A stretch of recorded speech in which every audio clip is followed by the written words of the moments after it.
नमस्कार, स्वागत है आप सभी का हमारे विदिक हिंदी भाषा मंडल के द्वारा न्याय टॉक के एक नए सीरीज में। मैं सौमेंद्र प्रताप सिंह आप सभी का स्वागत करता हूं एक नए एपिसोड में। आज हिंदी दिवस के उपलक्ष्य में हम लोग की एक सीरीज चल रही जिसमें हम लोग अपने कमिटी के सभी प्रेसिडेंशियल बोर्ड के सभी मेंबर्स की एक हिंदी से रिलेटेड परिचर्चा कर रहे हैं, जिसका आज का विषय है हिंदी और कानून, जिसमें हमारे साथ उपस्थित हैं हमारी प्रेसिडेंट सूर्यांशी द्विवेदी जी। नमस्कार, मैं सूर्यांशी द्विवेदी, विदिक हिंदी भाषा मंडल की प्रेसिडेंट, आज आप सबके बीच मौजूद हूँ। आज का विषय हिंदी और कानून है। कानून की बात करते हैं तो न्यायपालिका का सबसे पहले नाम आता है। तो आज के समय में, आज की सदी में अगर न्यायपालिका की बात करें तो क्या हिंदी की सिचुएशन है न्यायपालिका में, जो भी कोर्ट्स हैं उसमें हिंदी का क्या स्टैंडर्ड बचा हुआ है या अभी सुधर रहा है, या क्या स्टैंडर्ड वो आपने शब्द में बताया? जैसा कि मैं खुद एक लॉ स्टूडेंट हूँ और अपनी इंटर्नशिप के दौरान मैंने ऐसा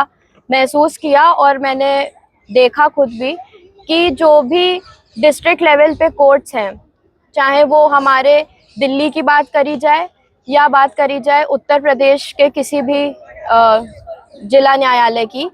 तो वहाँ पर मौजूदा स्थिति में स्पेशली उत्तर प्रदेश में हिंदी का प्रयोग होता है। लेकिन अगर हम बात करें दिल्ली की, तो वहाँ पे अगर आप पटियाला हाउस कोर्ट जाएं या 30 हज़ारी कोर्ट जाएं या आप साकेत के डिस्ट्रिक्ट कोर्ट पे जाएं,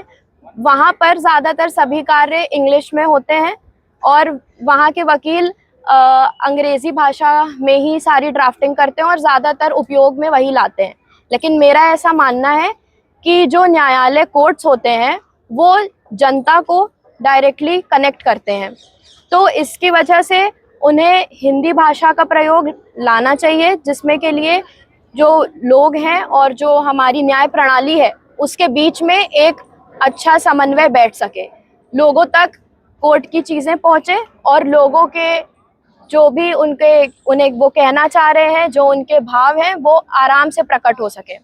तो मेरा यही मानना है कि हिंदी या जो भी लोगों की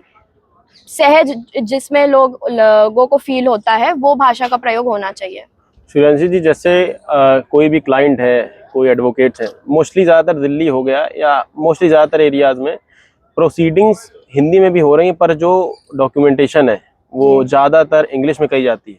और जो भी निचला स्तर है, जो ज़्यादा इतना एजुकेटेड नहीं है जी, कोर्ट में कोई ना कोई किसी न किसी तकलीफ से जाता है। बिल्कुल। जो भी क्लाइंट है वो इतने ज़्यादा सेक्शन नहीं है कि वो इंग्लिश जान पाए, तो कहीं ना कहीं एडवोकेट्स के द्वारा या कोर्ट के द्वारा या कहीं ना कहीं ऐसा स्टैंडर्ड बन गया है कि इंग्लिश नीडेड है, तो उसमें कहीं ना कहीं ट्रांसपेरेंसी नहीं रहती है, पारदर्शिता नहीं रहती है,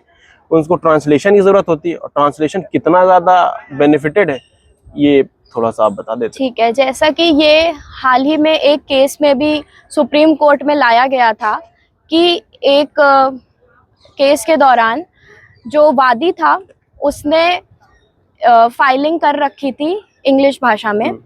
और लेकिन उसको इंग्लिश समझने में सहजता थी नहीं। उसके वकील ने इंग्लिश में ड्राफ्टिंग तो कर दी, लेकिन जब उसे खुद समझने की बारी आई और जब कोर्ट ने भी अपना डिसीजन दिया, जो उनका डिसीजन आया वो भी इंग्लिश भाषा में था, जो कि वादी समझ पाने में समर्थ नहीं था। उसने ये रखी बात कि मुझे हिंदी समझ आती है या अपनी क्षेत्रीय भाषा समझ में आती है, मैं इंग्लिश में उतना निपुण नहीं हूँ और मुझे वो समझ में कम आती है, जिसके चलते उसने दोबारा से जो भी प्रक्रिया होती है वो फॉलो करते हुए फाइलिंग दोबारा करवाई। जजमेंट उसका लंबित रहा बहुत समय तक, उसका अनुवाद कराया गया अंग्रेजी से हिंदी में, लेकिन वो शायद कहीं ना कहीं एक फेलियर के तौर पर आया, क्योंकि मेन काम न्याय पहुंचना है लोगों तक, और जब तक लोग न्याय को नहीं महसूस कर पा रहे कि उन्हें मिला है, तो वो अपना जो उनका मेन मुद्दा है वो वहाँ पे नहीं हो पाता पूरा। तो इस वजह से लोगों को जिस भाषा में सहजता महसूस होती है उसी का प्रयोग होना चाहिए, और वकीलों को भी ये इंश्योर करना चाहिए कि जो उनके पास मुवक्किल या क्लाइंट आ रहे हैं वो उस भाषा में उनका मुद्दा या केस आगे बढ़ाएं जिसमें वो सहज महसूस कर पाएं, ताकि ज़्यादा देरी ना हो और उन्हें जल्द से जल्द न्याय मिले। जैसे सूर्यांशी जी, हम लोग अभी एजुकेशन सिस्टम में बंधे हुए हैं कॉलेज में, बिल्कुल। और सरकार का कहीं ना कहीं बहुत बड़ा हाथ होता है एजुकेशन सिस्टम में, पूरा पॉलिसीज मेक करना, सब कुछ मेक करना। तो ऐसी कौन सी पॉलिसीज हैं जो शुरुआत से ही एजुकेशन सिस्टम में इन्वॉल्व करी जाए कि कोर्ट में जाते समय जब कोई एडवोकेट बन रहा है, आप एडवोकेट बन जाएंगे कुछ महीने बाद, तो ऐसी कौन सी पॉलिसीज पहले से ही इन्वॉल्व कर दी जाए कि कोई भी अगर दबला कुचला कोई भी इंसान ऐसा आ रहा है जो नीडफुल के लिए आ रहा है, उसको कोई भी अनदर लैंग्वेजेस नहीं आती, बेसिक जो हिंदी है ज़्यादातर इंडिया में वही समझ में आती, ऐसी कौन सी पॉलिसीज है जो एजुकेशन के थ्रू इन्वॉल्व करी जाए कि जितने भी लोग हैं जब एंटर कर रहे हो अपने प्रोफेशन में, वो पहले से ही सीख चुके हों, उनको कोई भी एक्स्ट्रा एफर्ट्स उस टाइम पे नहीं लगाना पड़े। तो बेसिकली आप बात कर रहे हैं जो करिकुलम जो पाठ्यक्रम होता है उसकी। तो वैसे तो बार काउंसिल ऑफ इंडिया ने, मुझे ऐसा लगता है कि अपनी तरफ से बहुत अच्छा पाठ्यक्रम विधि छात्रों के लिए प्रेषित कर रखा है। लेकिन मैं खुद एक लॉ स्टूडेंट होने के नाते एक मेरा ये सजेशन या सुझाव रहेगा कि सभी छात्रों को इंग्लिश तो बहुत अच्छी आती है, वो इंग्लिश में बहुत अच्छी ड्राफ्टिंग कर लेते हैं, लेकिन बात जब हिंदी की आती है तो उनके पास शब्दों की कमी हो जाती है। उन्हें जो भी लीगल हिंदी टर्म्स होते हैं, हिंदी टफ भी है वैसे, कह सकते हैं कि हिंदी टफ है, अपने अपने ये पर्सनल वो हो सकते हैं, लेकिन हिंदी को एक वो बनाया जाना चाहिए कि उसको एक ऑप्शनल सब्जेक्ट की तरह नहीं, लेकिन एक कंपलसरी सब्जेक्ट की तरह बेसिक लीगल नॉलेज हर बच्चे में पहुंचे, इसकी एक स्थापना करी जा सकती है करिकुलम में कि जो बेसिक ग्लॉसरी जो होती है जिसमें विधिक हिंदी के शब्द हो गए या जो बेसिक ड्राफ्ट हो गए हिंदी में जो डिस्ट्रिक्ट कोर्ट में चलते हैं, वो सब बच्चों को सिखाए जाए ताकि वे जब कोर्ट में पहुंचे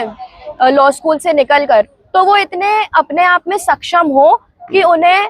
चीजें समझने में उतनी दिक्कत ना आए। प्रश्न के आखिरी में चलेंगे तो आखिरी प्रश्न आपसे सूर्यांशी दी ये है कि जैसे अभी आप देख रहे हैं न्यायपालिका में कुछ स्तर पर 10% 20% हिंदी चल रही है जी। तो आपके हिसाब से न्यायपालिका या जो भी गवर्नमेंट डॉक्यूमेंटेशन है उसमें हिंदी का स्तर क्या है और भविष्य में इसका स्तर क्या होगा? बिल्कुल। तो जैसा कि सभी को पता है कि भारतीय संविधान के अनुच्छेद 348 में यह लिखित है कि जो हमारे राष्ट्रपति हैं उनके आदेशानुसार जो भी जिला न्यायालय हैं या जो और निचली अदालतें या उच्च न्यायालयों में आप हिंदी कंपलसरी कर सकते हैं, लेकिन उसमें राष्ट्रपति का हमें आदेश चाहिए रहेगा। तो बहुत से जगहों पे जैसे उत्तर प्रदेश, मध्य प्रदेश, राजस्थान, इन सब राज्यों में हिंदी बतौर एक भाषा के रूप में उपयोग में आती है कोर्ट्स में, लेकिन पूर्णतः अगर कहें तो नॉर्थ इंडिया के भी कुछ ही भागों में ये चीज़ हो रही है और बाकी साउथ इंडिया में तो बिल्कुल भी पॉसिबल नहीं हो पा रहा है कि वहाँ पे हिंदी का प्रयोग आए और वहाँ के लोगों के लिए वो चीज़ सहज भी नहीं है। तो इसमें कुछ भी कहना मेरे हिसाब से कोई वो नहीं है। और अगर हम बात करें बाकी जगहों की तो वहाँ पे हिंदी का उपयोग बहुत कम मात्रा में ही हो रहा है। तो ये चीज़ इंश्योर होनी चाहिए कि बाकी जो बचे कुचे राज्य रह रहे हैं जहाँ पर हिंदी उपयोग में लाई जा सकती है, जहाँ के लोग वेल वर्स्ड हैं हिंदी में, उनके लिए सरकार को आगे बढ़ के अपना वो देना चाहिए जिसमें कि संसद एक अहम भूमिका निभाता है। उन्हें कोई ऐसा विधेयक लाना चाहिए जिससे कि डिस्ट्रिक्ट कोर्ट्स में डिस्ट्रिक्ट लेवल पर हिंदी एक अच्छे उस स्तर पर आए आगे। और बल्कि ये ऐसा कुछ केसेस में आया भी है कि हिंदी को कार्यकारी भाषा के रूप में लाया जाना चाहिए, जैसे कि 2017 में हमारे गृह मंत्रालय के द्वारा ये एक चीज़ आगे पास हुई थी। तो वो जितने भी कार्य हो रहे हैं वो सब आगे हिंदी में होने चाहिए, ऐसा हमारे गृह मंत्रालय ने लिखित रूप में आगे पेश किया था। इसी के साथ इस पॉडकास्ट सीरीज में इस एपिसोड के अंत की तरफ चलेंगे। मैं धन्यवाद दूंगा सूर्यांशी दी का कि वो आई और लास्ट सेमेस्टर होने के बावजूद ही कॉलेज में अब इन लोग का आना ज़्यादा होता नहीं है, फिर भी इन लोग ने समय निकाला, उसके लिए बहुत बहुत धन्यवाद। मैं चाहूँगा आप सबसे कि आप लोग अगले पॉडकास्ट का इंतज़ार करें,